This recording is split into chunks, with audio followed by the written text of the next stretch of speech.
Bienvenue une fois de plus, bien-aimés dans le Seigneur. Bienvenue à cette troisième rencontre dans le cadre de la préparation au baptême, le baptême d'eau, le baptême par immersion, baptiso, baptismo, qui veut dire plonger, immerger, inonder et surtout, n'est-ce pas, porter une marque de la célébration, un anneau, pour désigner son appartenance totale au Christ. Jean-Baptiste baptisait dans le Jourdain et il appliquait le baptême de la repentance. À son époque, il était question de manifester sa repentance en descendant dans les eaux du Jourdain pour se faire baptiser. Baptême était égal à la repentance. C'était le symbole du pardon des péchés.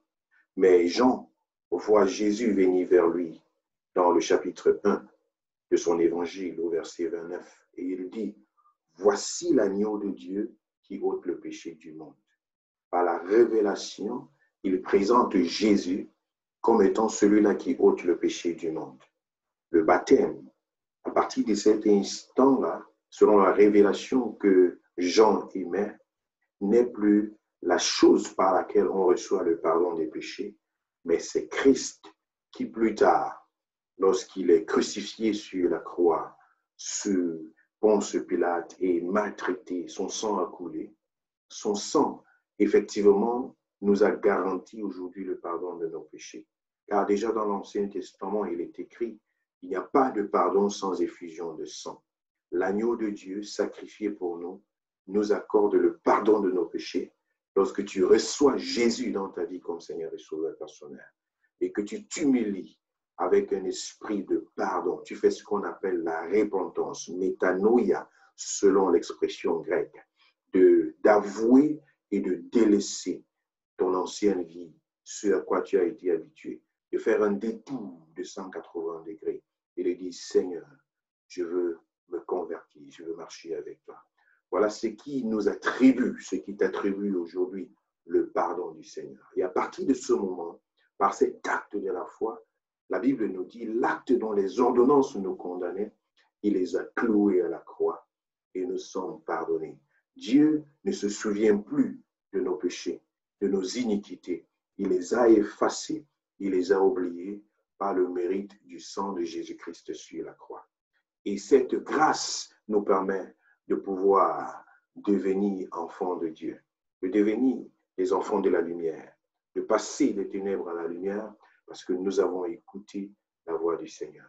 Ce processus n'est possible que par la foi. C'est la foi qui le produit dans nos vies et dans nos cœurs afin que nous puissions appartenir au Seigneur.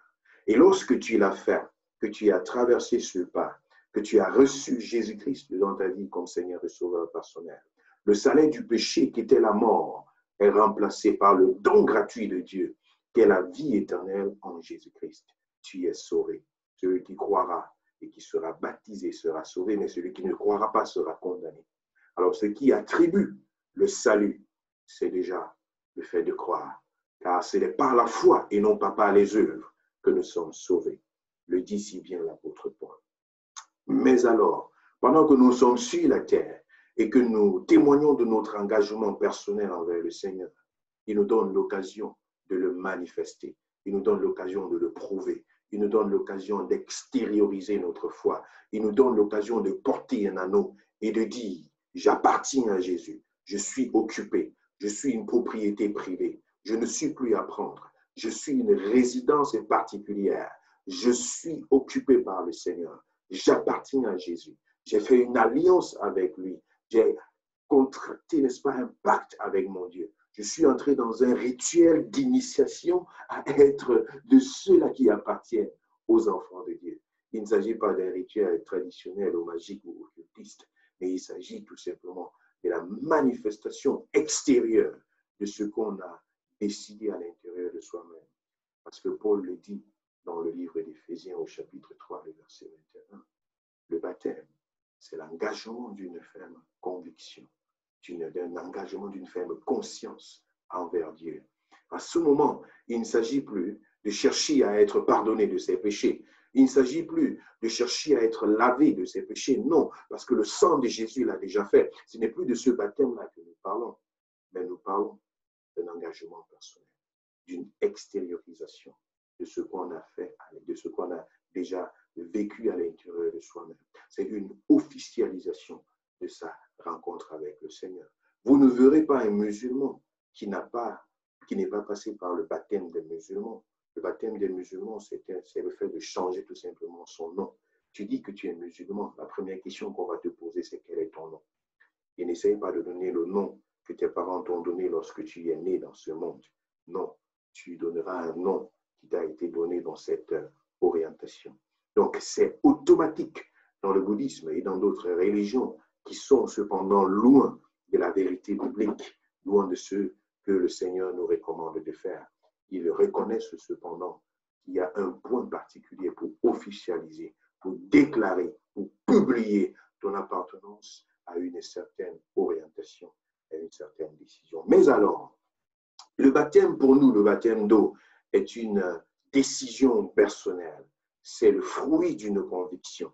C'est le fruit d'un travail à l'intérieur de soi-même qui a été fait par le Saint-Esprit et auquel on a fini par se soumettre pour dire, oui Seigneur, je m'abandonne à toi, je viens à toi et je ne veux pas t'aimer simplement dans ma chambre. Je ne veux pas t'aimer simplement dans mes lieux cachés. Je veux t'aimer même en public. Je veux le manifester à qui veut bien entendre, aux yeux de ma famille, aux yeux de tous ceux qui sont autour de moi. Je voudrais le faire. C'est pourquoi le baptême, c'est quelque chose d'individuel. C'est quelque chose de solennel. C'est quelque chose de volontaire. C'est quelque chose qui se fait avec une conscience solide et une détermination personnelle. Et la forme du baptême n'est pas des moindres, car asperger ne veut pas dire immerger. Baptême veut dire immerger, inonder, plonger. C'est la mort, s'identifier avec la mort de Christ et s'identifier avec la résurrection du Seigneur. C'est s'identifier à ce processus qui a été seul capable de donner l'espoir à l'humanité entière. Le Christ n'a pas eu tout simplement besoin de survoler la terre pour pouvoir nous donner le salut. Non, il a eu besoin d'entrer dans les profondeurs et de ressortir le troisième jour afin de retirer la clé du séjour des morts d'entre les mains de Satan. Car Satan, jadis, avait eu l'autorité sur les hommes à travers la désobéissance de Ève. Il avait reçu l'autorité sur les hommes.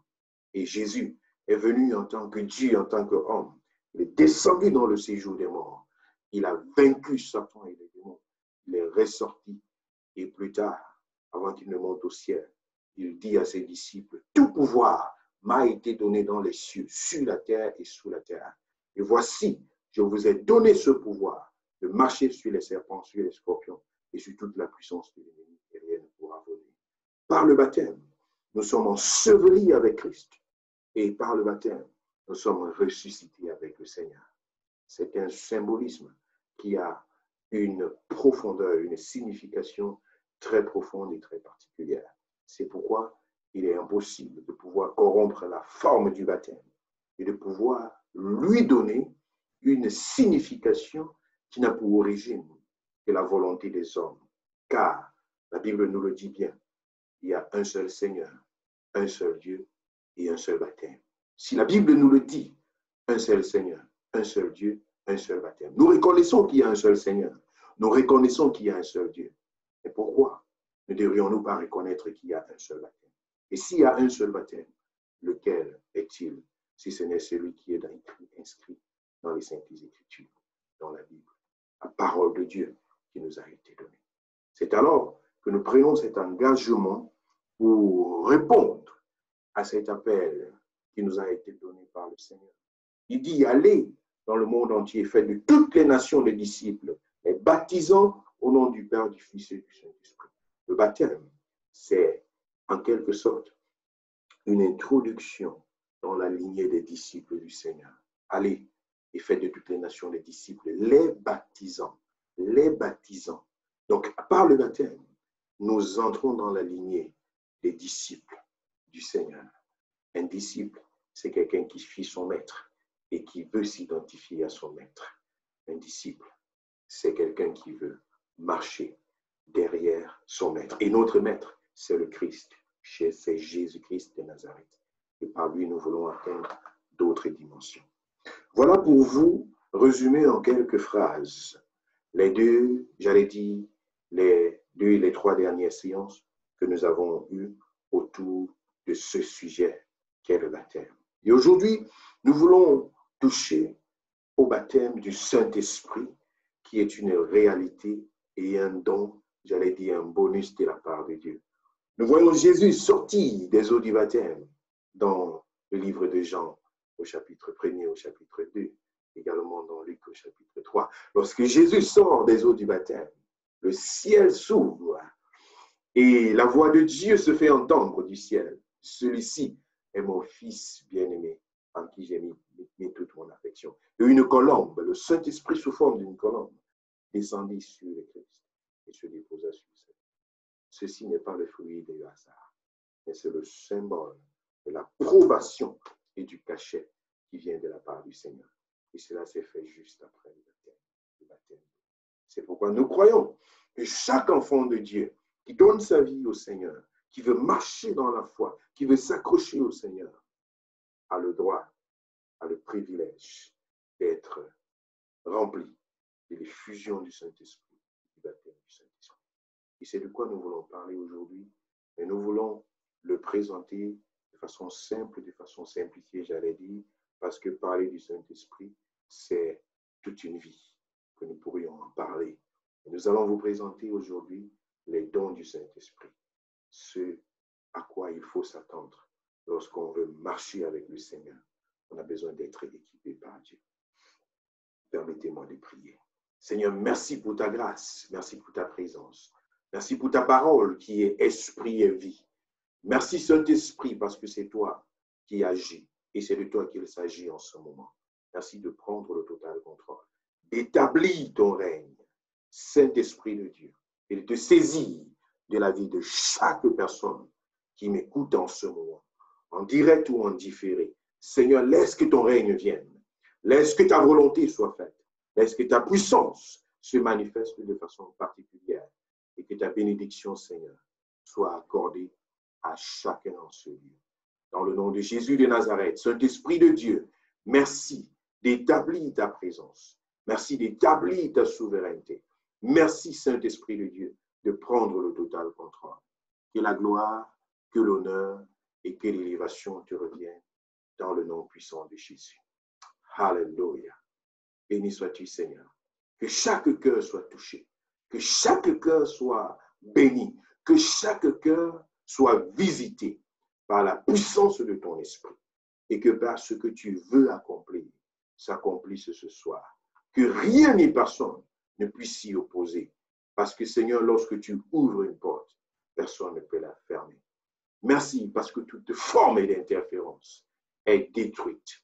Toute forme, Seigneur, ô Dieu de raisonnement humain, est renversée. Et ton esprit prend le total contrôle. Que la gloire te revienne, que l'honneur te soit rendu, que toute la gloire te revienne dans le nom de Jésus-Christ de Nazareth. Alléluia. Merci Seigneur. Amen. Alléluia. Bien-aimés dans le Seigneur, que Dieu vous bénisse. Je me réjouis que nous puissions passer ces instants ensemble et je m'en vais, n'est-ce pas, faire un petit ajustement ici sur mon ordinateur. Rapidement. Glory Jesus. Allez, nous y sommes. Gloire à Dieu.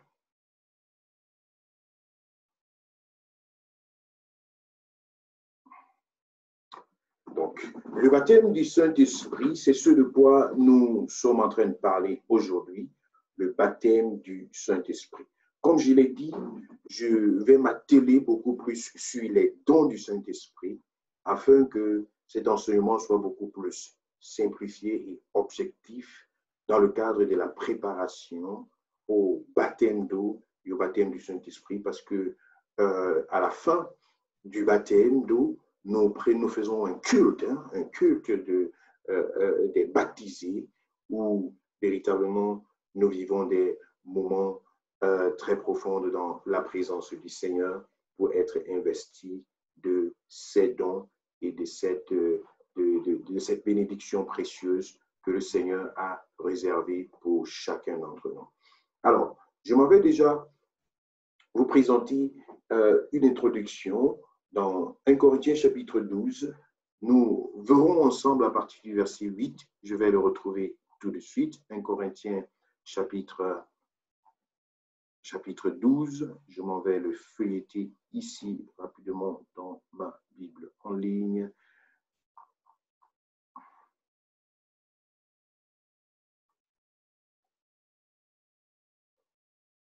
Pour le mettre à votre disposition également.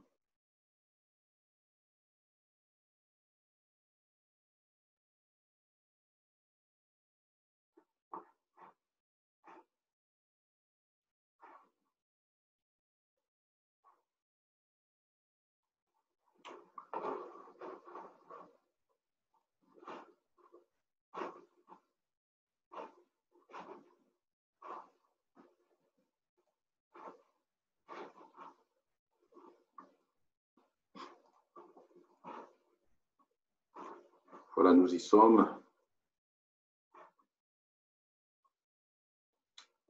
La Bible nous dit dans 1 Corinthiens chapitre 12, hein, toutefois, nous y sommes, est-ce que j'y suis?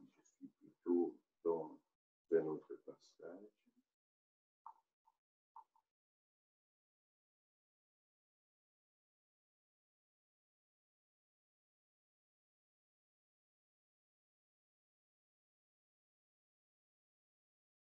Merci Seigneur pour cette connexion qui n'est pas très favorable aujourd'hui, mais qui devrait fonctionner par la grâce de Dieu.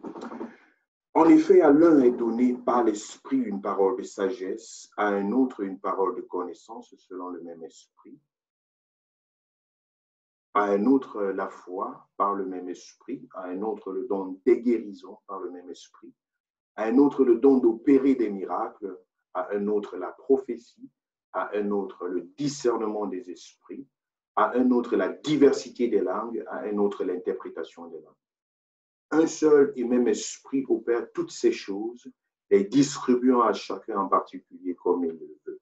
Car comme le corps est un et a plusieurs membres, et comme tous les membres du corps, malgré leur nombre, ne forment qu'un seul corps, ainsi en est-il de Christ. Bien aimé, ce passage est assez particulier dans 1 Corinthiens chapitre 12. Je viens de lire à partir du verset 8 jusqu'au verset 12. Lorsque nous parlons des dons du Saint-Esprit, ce passage est incontournable. Dans ce passage, Paul énumère 9 dons du Saint-Esprit et je vais essayer de vous les présenter un par un. Mais ce ne sont pas les dons, les seuls dons uniques que le Saint-Esprit apporte, mais ce sont les 9 dons les plus manifestes dans l'Église et parfois même les plus utiles. Cependant, d'autres dons sont présents. Maintenant, lorsque nous parlons d'enfants de Dieu, lorsque nous parlons de nés de nouveau, lorsque nous parlons de baptisés, lorsque nous parlons de ceux-là qui sont introduits dans le corps de Christ, on parle des personnes qui doivent se rendre utiles. Se rendre utiles. Je causais avec l'une de nos bien-aimées dernièrement et elle me disait, pasteur, je vois le Seigneur me guérir, je vois le Seigneur me délivrer, je vois le Seigneur faire des choses en moi et puis je me pose des questions. Qu'est-ce que je dois faire pour le Seigneur? Comment je dois servir le Seigneur? Je suis en train de prier dans ma chambre et je dis à Dieu, je veux faire quelque chose avec toi. Bien-aimé, c'est de ça qu'il s'agit. Lorsque tu entres dans la présence de Dieu, lorsque tu entres dans cette dimension avec le Seigneur, tout à coup, tu commences à te poser la question, Seigneur, me voici. À quoi puis-je te servir? En quoi puis-je t'être utile? Et à partir de ce moment, lorsque tu entres dans cette atmosphère, dans cette phase où ton esprit commence à être disposé à te laisser utiliser par le Seigneur, waouh, c'est ce que j'appelle l'aspiration divine. Lorsque cette aspiration est là, le Saint-Esprit descend et il te capabilise. Il te donne les capacités nécessaires pour pouvoir entrer dans cette mouvance spirituelle, pour pouvoir être utile dans le royaume de Dieu, pour pouvoir grandir dans ta foi. Et c'est ce que j'appelle l'effusion du Saint-Esprit l'attribution des dons spirituels. Ils sont 120, j'allais dire presque 132. Les 12 disciples, j'allais dire les 12 apôtres et les 120 disciples. Dans la chambre haute, au jour de la Pentecôte, après que Jésus soit monté au ciel, pendant 10 jours, ils sont rassemblés en prière. Ils attendent. Ils n'ont pas la capacité. Ils ne peuvent rien faire que d'attendre. Ils aspirent. Ils ont été formés par le Seigneur pendant 3 ans. Ils ont été vraiment bouleversés dans leur foi. Ils ont vu des choses extraordinaires. Ils ont une soif de servir le Seigneur, de se mettre, n'est-ce pas, au service de Dieu, de se rendre utile. C'est ça leur désir. Et tout d'un coup, le 50e jour après la Pâque, le jour de la Pentecôte, le Saint-Esprit survient sur eux et tous se mirent à parler en d'autres langues, comme le Saint-Esprit le leur donna, à cause des langues semblables à des flammes de feu qui se déposèrent sur chacun d'entre eux. Et à partir de ce jour-là, la vie de l'Église fut changée de façon extraordinaire. De 132 personnes, le même jour, à ces 132 personnes s'ajoutèrent 3000 âmes. 3000 âmes. Alléluia. Ma joie est grande lorsque nous comprenons qu'il y a 3000 âmes qui s'ajoutent au Seigneur en un seul jour. Mais savez-vous quoi? Le fait que 3000 âmes s'ajoutent à une église en un seul jour demande une capacité logistique très grande. Il faut une capacité surnaturelle à ces 120 personnes pour pouvoir gérer les 3000 autres qui viennent de s'ajouter à l'église. Et ce, en un laps de temps. Il faut tout organiser. Il faut des capacités. Il faut des personnes qui sont éveillées, des personnes qui savent gérer les choses, des personnes qui savent faire l'administration, des personnes qui savent réorganiser les choses. Parce que travailler avec 120 n'est pas la même chose que de travailler avec 3000 personnes. Mais ces personnes ont été rendues capables par les vertus du Saint-Esprit pour pouvoir gérer l'Église. Et quelques jours plus tard, 5000 autres personnes se sont ajoutées à l'Église. Et la gloire de Dieu était extraordinairement présente. Bien-aimés dans le Seigneur. Il n'y a pas une capacité humaine qui soit, n'est-ce pas, à même de gérer une telle affluence, de gérer une telle situation. Lorsque nous venons dans la présence de Dieu et que nous sommes disposés à servir le Seigneur, alors il vient nous capabiliser. Il vient déposer des choses au-dedans de nous qui nous donnent le privilège, la capacité de pouvoir nous mouvoir dans le domaine spirituel. Et ces choses ne sont rien d'autre que les dons spirituels. Ce qui nous permet d'opérer dans la dimension surnaturelle, qui nous permet d'entrer dans cette dimension que Dieu attend de nous et de pouvoir avancer selon ses oracles et selon sa bénédiction. Bien-aimés dans le Seigneur, c'est de ça qu'il s'agit aujourd'hui. Et Paul, dans 1 Corinthiens chapitre 12, il présente donc quelques-uns de ces dons spirituels, c'est-à-dire de ces choses-là que le Saint-Esprit donne à ses enfants, aux enfants de Dieu, pour pouvoir entrer dans une dimension surnaturelle et de pouvoir servir Dieu dans cette dimension-là. Il dit, en effet, à l'un est donné par l'Esprit une parole de sagesse, à un autre une parole de connaissance, selon le même Esprit, à un autre la foi par le même Esprit, à un autre le don des guérisons par le même Esprit, à un autre le don d'opérer des miracles, à un autre la prophétie, à un autre le discernement des esprits, à un autre la diversité des langues, à un autre l'interprétation des langues. Donc ça, ce sont des dons que le Saint-Esprit, quelques-uns des dons que le Saint-Esprit accorde à ses enfants afin qu'ils puissent être à même de le servir, de servir Dieu et de pouvoir avancer. Je voudrais mettre l'accent ici sur servir Dieu. Recevoir les dons du Saint-Esprit n'a nullement pour intérêt de pouvoir nous servir individuellement. Tu ne peux pas recevoir les dons du Saint-Esprit pour ton propre bien, pour pouvoir t'enorgueillir personnellement. Ce serait difficile. Nous reviendrons là-dessus. Donc, les dons sont donnés pour travailler dans l'intérêt général de l'Église et non pour être utilisés dans le but personnel. Nous l'avons vu au verset 7, lorsqu'il dit que le Saint-Esprit nous a été donné afin que nous puissions suivre. Or, la manifestation de l'Esprit est donnée pour l'utilité commune. Pour l'utilité commune. Donc, la manifestation du Saint-Esprit n'est pas donnée pour une utilité personnelle, pour pouvoir s'enorgueillir, pour pouvoir montrer combien on est arrivé, pour pouvoir montrer, pour pouvoir peut-être signifier qu'on est beaucoup plus aimé par Dieu que d'autres personnes. Ce n'est pas de ça qu'il s'agit. Il s'agit de l'utilité commune.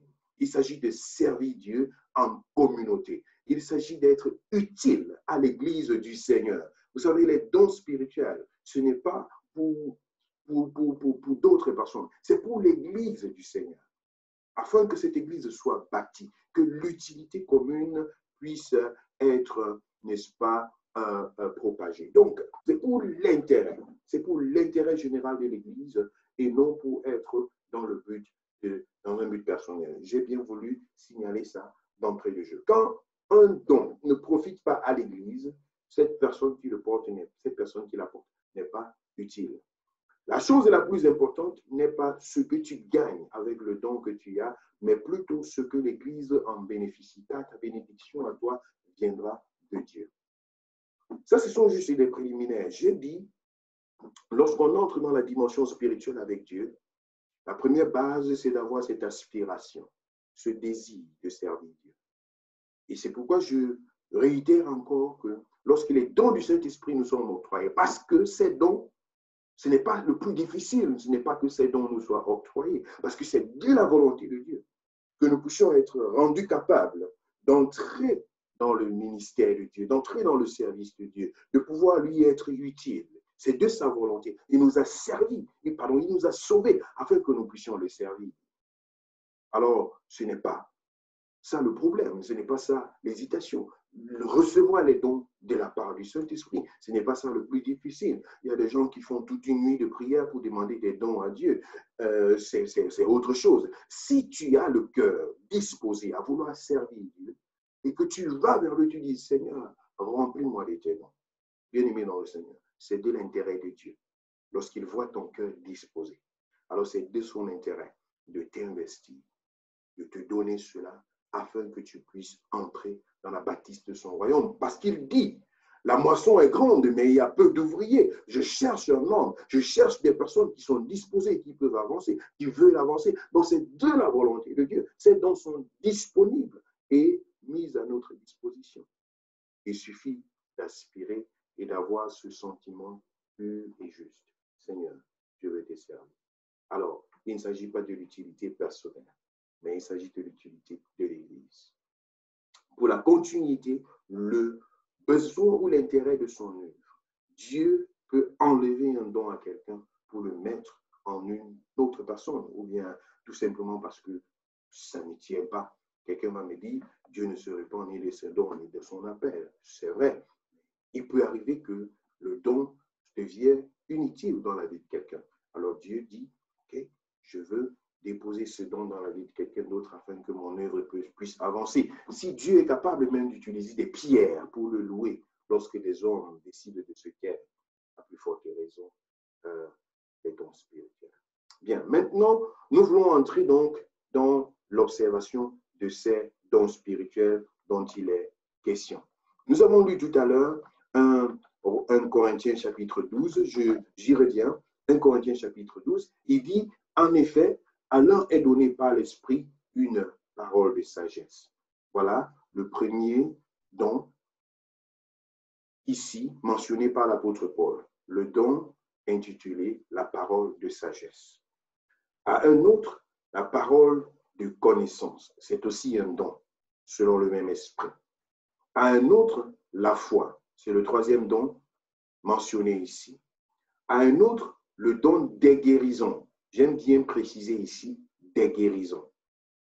Parce que parfois, on confond, on se dit le don de guérison de façon singulière, mais ici il s'agit du don des guérisons.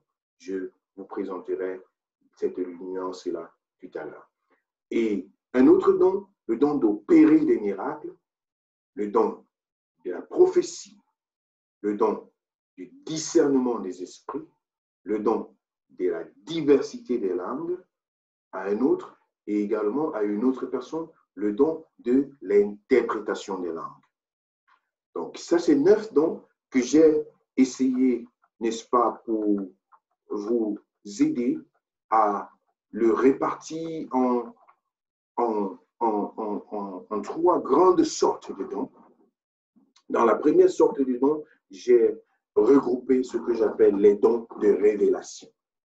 Les dons de révélation, c'est 3 dons. Il s'agit du don de la parole de sagesse, le don des paroles de connaissance et le don des discernements des esprits. Je les ai regroupés ici dans le sens de la révélation. Parce que lorsqu'on parle de la parole de sagesse, on parle bien sûr d'une révélation. Lorsqu'on parle de la parole de connaissance, on parle d'une révélation. Lorsqu'on parle du discernement des esprits, on parle d'une révélation. Bien, c'est quoi la parole de sagesse? C'est un don qui vient du Saint-Esprit et qui, n'est-ce pas, permet à quelqu'un de résoudre un problème assez litigieux, assez problématique, devant lequel personne n'arrive à trouver une solution. Alors, tout d'un coup, une sagesse, une parole, une solution est donnée de façon inexplicable, et puis cette solution ramène la paix et tout revient normal. Si vous vous souvenez de Salomon, ça c'est l'exemple le plus simple, bien qu'il soit dans l'Ancien Testament, lorsqu'il rencontre ces 2 femmes qui viennent vers lui le matin pour demander que justice soit rendue.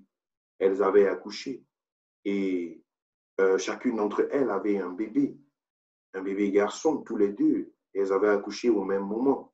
Et dans la nuit, l'une des femmes s'est couchée sur son enfant, lequel est décédé. Elle s'est réveillée dans la nuit, elle est allée changer son enfant mort avec l'enfant vivant de l'autre femme. Et les 2 se réveillent le matin et ce sont les discussions de à qui appartient l'enfant mort. Et on ne sait pas comment trancher cette affaire parce que tout s'est passé dans la nuit et personne d'autre que la femme dont l'enfant était décédé ne connaît la vraie version des choses.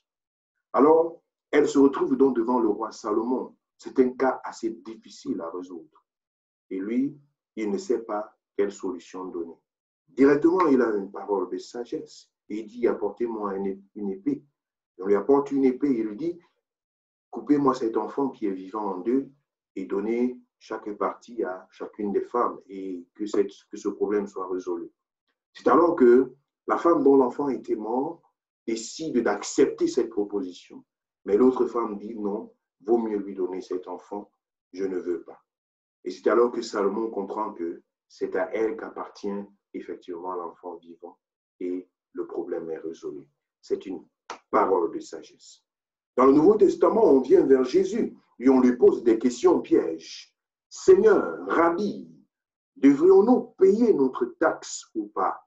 Alors, c'était une question piège qui lui avait été posée.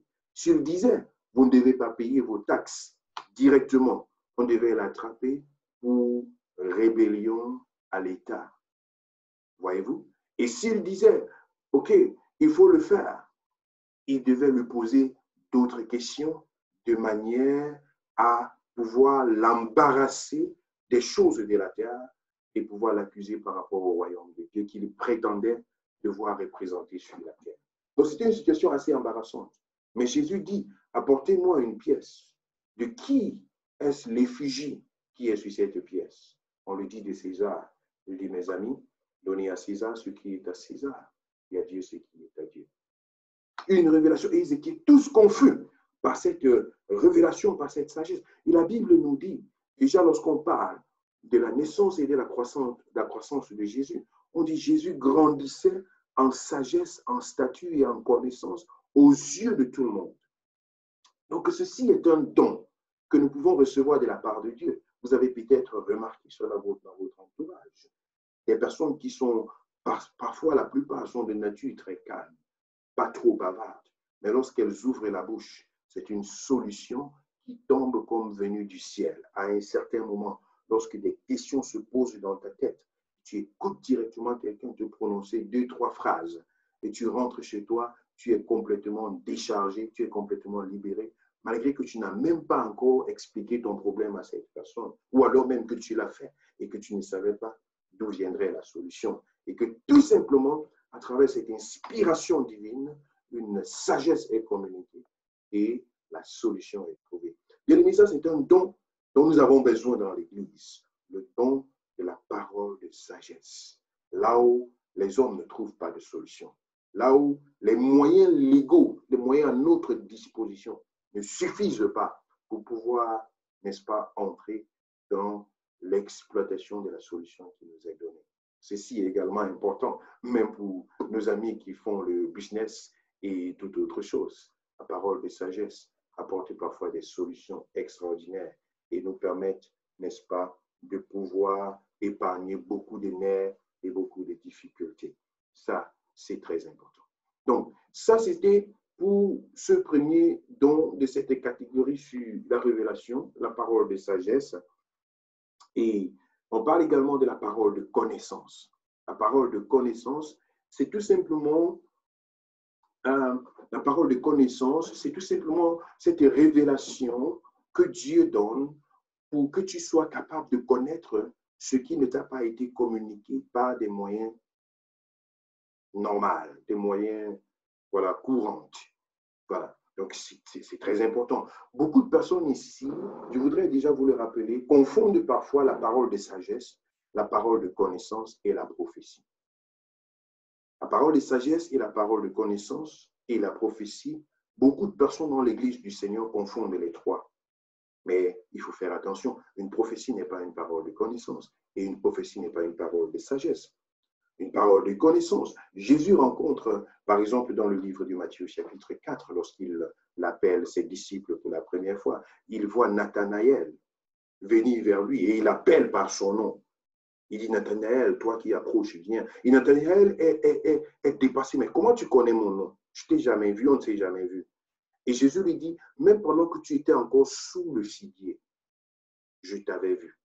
Mais pourtant, Nathanaël savait que là où il était, sous ce figuier-là, il n'était visible de nulle part. C'était un endroit isolé.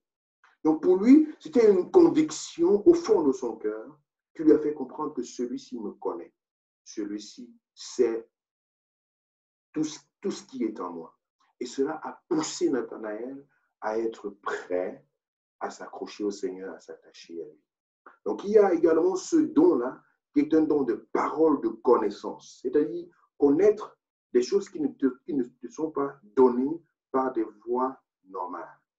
Ça, c'est important. Il ne s'agit pas ici de le faire dans le cadre de l'utilité personnelle. C'est pourquoi je vous ai dit là tout à l'heure que ces dons n'ont pas pour objectif de se rendre utile à soi-même.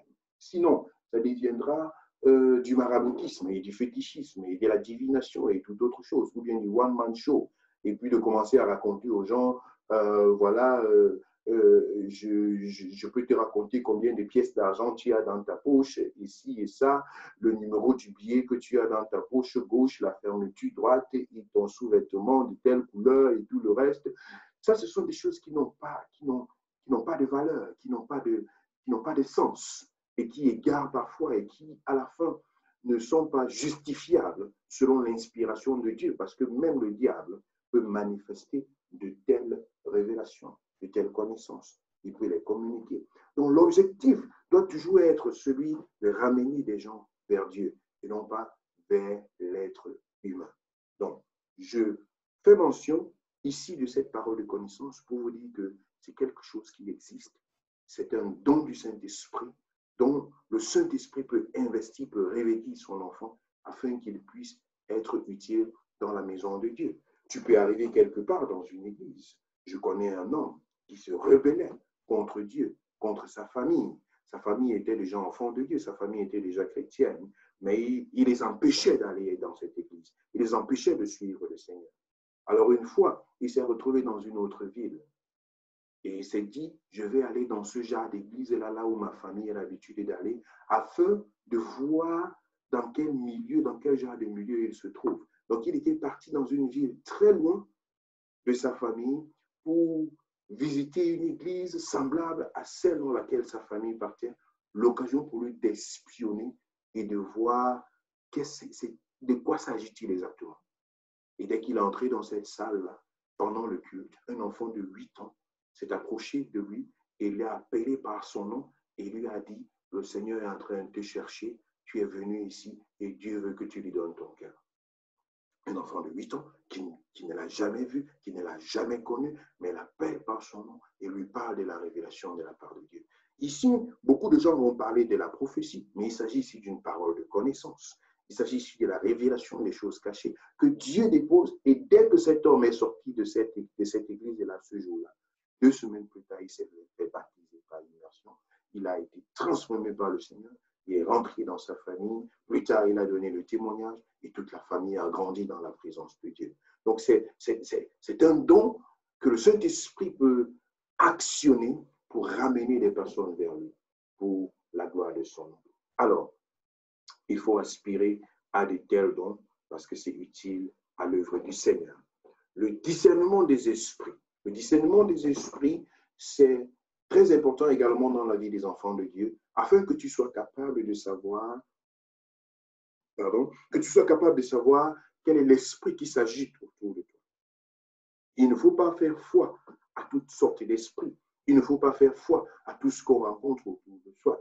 Mais il faut pouvoir discerner. Il faut pouvoir discerner. Et surtout dans le ministère de la délivrance. Parfois, certaines personnes se disent, oh, ça c'est le Saint-Esprit qui est en train d'agir. Mais parfois, ce sont de mauvais esprits. Et parfois, c'est le Saint-Esprit qui peut être en train d'agir. On se dit que, oh, ça c'est un mauvais esprit. Et tout le reste. Et c'est une confusion qui peut s'étaler ou bien s'établir dans la vie de quelqu'un, autour de soi, dans son entourage, dans des milieux dans lesquels on s'est associé, dans sa maison, des personnes avec qui on est en train de marcher. Si on n'a pas le discernement des esprits pour pouvoir comprendre dans quelle atmosphère est-ce que je me trouve, ce serait difficile d'avancer. Donc, le discernement des esprits est également un don que l'Église, ou bien que le Seigneur met à la disposition de son Église, afin qu'elle puisse avancer et qu'elle puisse, n'est-ce pas, atteindre des grandes actions avec lui. Donc, ces 3 dons, je les ai regroupés sous le grand groupe de dons que j'ai appelé les dons de révélation. C'est très important. Les dons de révélation. Alors, je m'en vais vous présenter donc le prochain groupe. Le prochain groupe de dons, c'est ce que j'appelle les dons de puissance. Les dons de puissance. Nous l'avons vu dans le livre de 1 Corinthiens. Je vais vous le présenter une fois de plus. Il dit ici, à un autre, le don d'opérer des miracles. Et puis, plus tard, il parle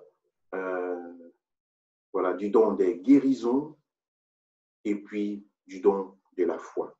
Donc ici, ce sont des dons qui sont mis à la disposition du peuple de Dieu.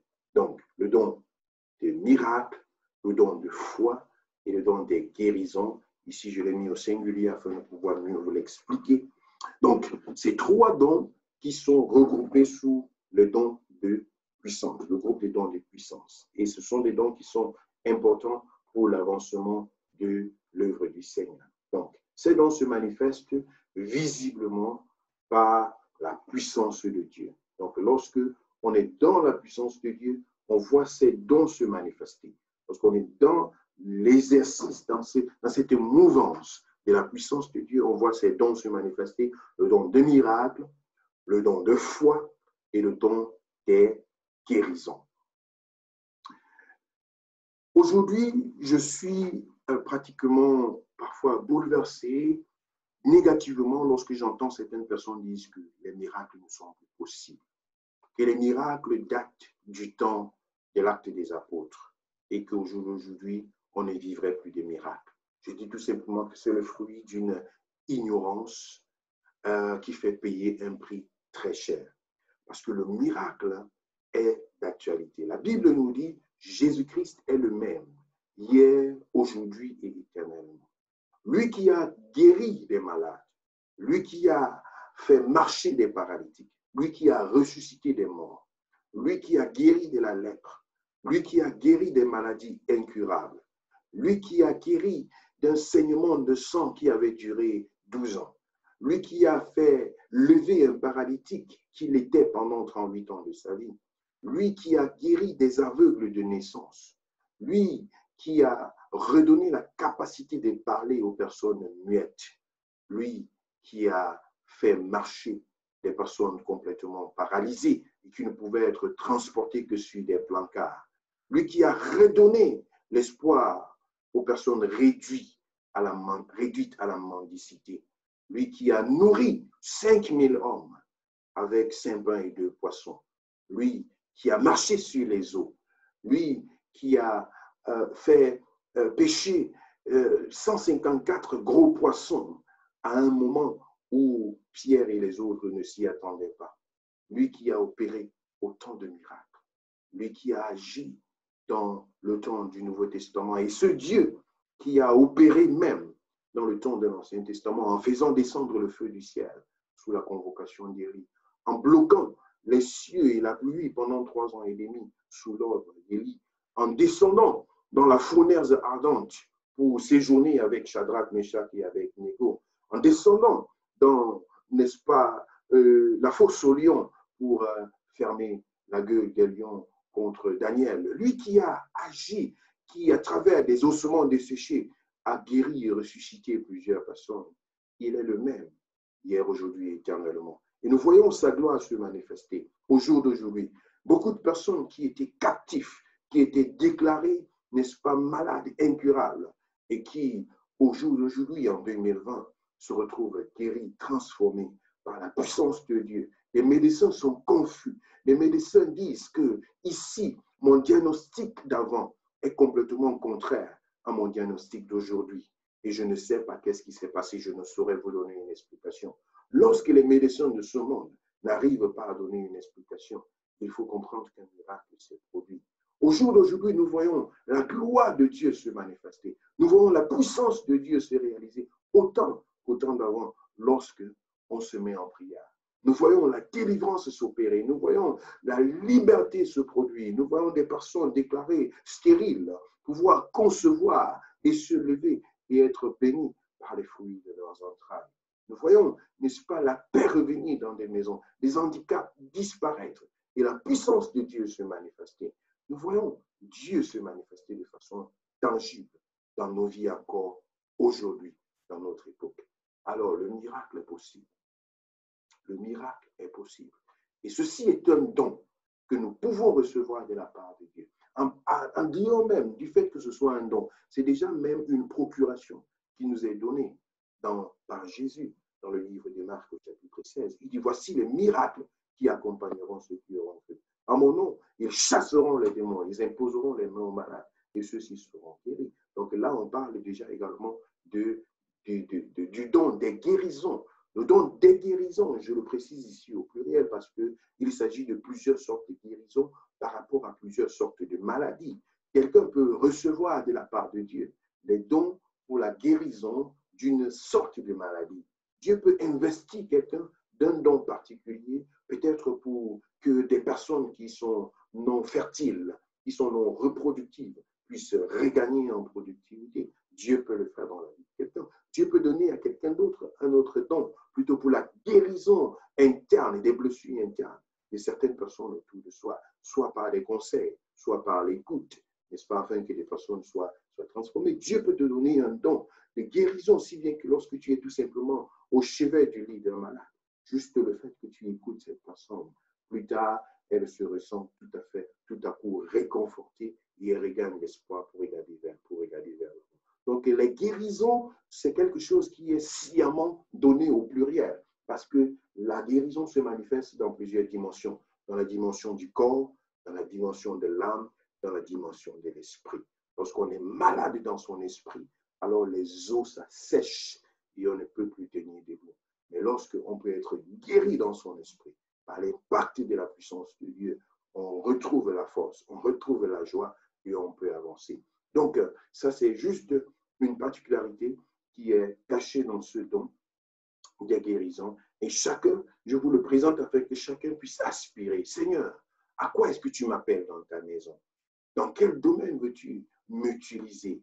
où est-ce que je peux me positionner pour être un instrument, cet instrument-là dont tu veux te servir pour l'avancement de ton œuvre, pour que ton Église puisse aller vers l'avant. Alors, il s'agit donc de ce deuxième groupe de dons que j'ai appelé les dons de puissance, en l'occurrence la foi, la guérison et les miracles. Donc, ça, c'était le deuxième groupe. Je m'en vais vous présenter le troisième groupe très rapidement, avant que nous ne puissions passer à la phase des questions-réponses. Les dons d'inspiration. Donc, là, il y a trois dons que j'appelais les dons d'inspiration. C'est la prophétie, c'est la langue et c'est l'interprétation des langues. La prophétie a pour objectif d'encourager, d'exhorter et d'édifier. Ça, c'est très important. Je vous ai parlé là tout à l'heure de la parole de sagesse et de la parole de connaissance, et je vous ai interpellé à ne pas confondre ça avec la prophétie. La prophétie a pour rôle d'exhorter, d'édifier et d'encourager. La prophétie n'a jamais pour rôle de diriger. Quelqu'un va vous dire, OK, ainsi parle le Seigneur, demain, il faut que notre culte se passe comme ci, comme ça. Il faut que l'Église commence à fonctionner comme ci, comme ça. Je crois que ce que j'ai reçu, c'est une prophétie. Il faut que dorénavant, telle personne fasse ceci, telle personne fasse cela. Non, il ne s'agit pas de ça. La prophétie a plutôt pour rôle d'édifier, d'exhorter et d'encourager. Ainsi parle le Seigneur. Mon frère, je ressens dans mon cœur que Dieu t'aime. Je ressens dans mon cœur que tu dois avancer. Je ressens dans mon cœur que tu ne dois pas lâcher. Dieu a quelque chose pour toi. Je crois que ton lendemain est meilleur. Regarde vers l'avant. Ça, c'est la prophétie. Ça, c'est la prophétie. Le Seigneur est en train de te parler, il te demande d'abandonner cette mauvaise voie-là. Tu sais, lorsqu'on marche dans une voie pareille, le lendemain peut être complètement négatif.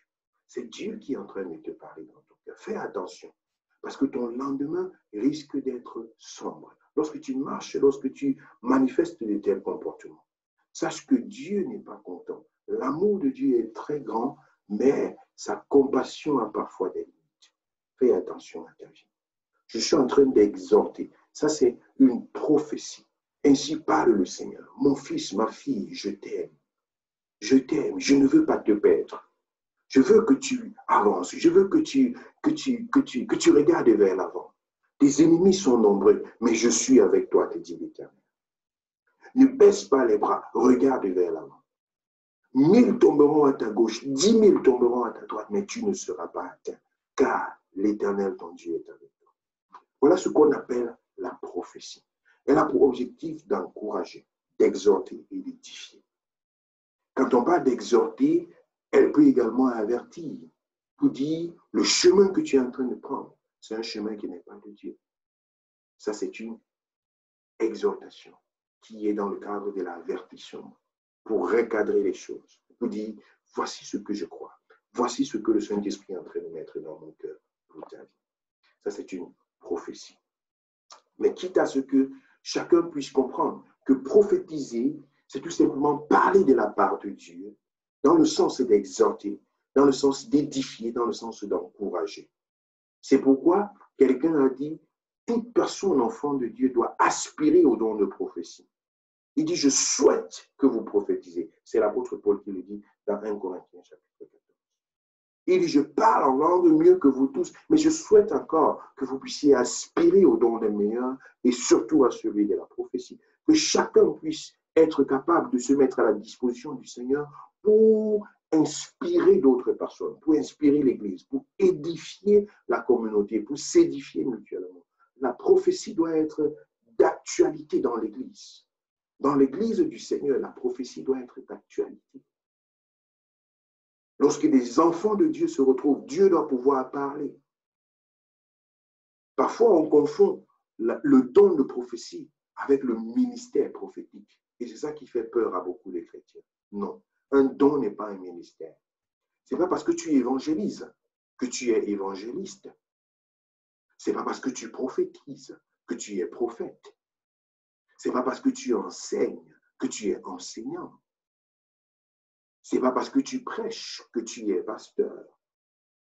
C'est un don prophétiser est un don et qui est différent du ministère prophétique. C'est très important. Nous tous, chrétiens, enfants de Dieu, nous sommes appelés à prophétiser. Mais nous ne sommes pas tous appelés à être prophètes. Prophétiser veut dire tout simplement parler de la part de Dieu. Donc, c'est un don qui est mis à notre disposition en tant qu'enfants de Dieu, afin que nous puissions nous mouvoir dans cette dimension spirituelle et de pouvoir édifier, nous édifier les uns les autres, s'exhorter, s'édifier et s'encourager. C'est très important. Ce qui fait peur à plusieurs personnes lorsqu'on parle de prophétie, c'est tout simplement les dérapages qui se sont tissés avec le temps autour de la prophétie. Quelqu'un a dit une fois, « Oh, ainsi parle le Seigneur, le piano que je vois là, c'est mon piano. » Le frère à qui appartient ce piano-là a dit, « Oh, ainsi parle le Seigneur, ce piano-ci, c'est mon piano, je ne te donne pas. » Okay. On se rend compte que parfois, la chair s'installe et on se cache parfois devant une certaine spiritualité pour corrompre ou bien pour dominer sur la vie des gens. Non, ça c'est tout simplement une mauvaise utilisation, une falsification de ce don précieux que Dieu a donné à son Église. Le don de prophétie, c'est l'un de ces trois dons que j'ai appelés le don du groupe inspiration. Mais inspiré par le Seigneur. Et on parle de la part de Dieu. Ça encourage et ça édifie. Le deuxième don que j'ai mis dans cette série s'appelle le don de langue. Il est le signe évident de l'effusion, j'allais dire du baptême du Saint-Esprit. Le signe évident. Le don de langue, c'est un équipement spirituel que Dieu donne à ses enfants. Lorsque le Saint-Esprit descend sur toi et que tu es baptisé, il te donne le don de langue. C'est un signe évident. Et chaque enfant de Dieu devrait désirer ceci. Chaque enfant de Dieu devrait désirer. Je dis souvent, c'est un couloir inaccessible par Satan. Lorsque tu te places sur ce couloir, Satan, il est bête. Il est foutu. Tu es dans un couloir là où il n'y a que Dieu et toi. Et parfois même, il n'y a que Dieu. Parfois même, Dieu peut te donner la signification comme il peut ne pas te donner la signification. En ce moment-là, c'est l'opération divine. Tu es ce canal-là que Dieu utilise en ce moment pour opérer dans le domaine surnaturel. C'est un don extraordinaire, une porte vers le surnaturel. C'est un don qui vient de Dieu et qui, n'est-ce pas, te donne la capacité de pouvoir t'exprimer. Et l'apôtre Paul dit, celui-là qui prie en langue s'édifie lui-même. C'est pourquoi il conseille de prier beaucoup plus en langue intelligible lorsqu'on est en public et beaucoup plus en langue lorsqu'on est en privé. Pourquoi? À cause de cette position-là parfois qui est concentrée sur toi. Parce que lorsque tu es dans la langue, c'est comme tu t'édifies toi-même. Tu bâtis ta foi, tu entres dans les profondeurs. Et il peut arriver que ceux-là qui sont autour de toi sont coupés de cette atmosphère dans laquelle tu es. C'est pourquoi Paul dit, tu es en public là, essaye un peu de tenir compte des autres. Mais en réalité, c'est un mystère. Ce sont des moments qui te permettent d'entrer dans les profondeurs avec le Seigneur. Ce sont des moments qui te permettent de bâtir ta foi, de t'édifier avec le Seigneur, de laisser le Saint-Esprit opérer de façon extraordinaire dans ta vie. C'est un don excellent que chaque chrétien devrait avoir, n'est-ce pas, pour pouvoir communiquer avec Dieu. Il dit le Saint-Esprit dans Romains chapitre 8, le verset 26, le Saint-Esprit intercède en nous par des soupirs inexprimables. Parfois, lorsque nous sommes faibles et que nous ne savons pas quoi demander à Dieu, oh, tu entres dans cette dimension surnaturelle. C'est le Saint-Esprit qui prend les contrôles, c'est lui qui prend les devants, c'est lui qui opère. En ce moment, toi-même, tu es inerte, tu ne sais pas qu'est-ce qu'il est en train de faire, mais il est en train d'opérer de façon extraordinaire.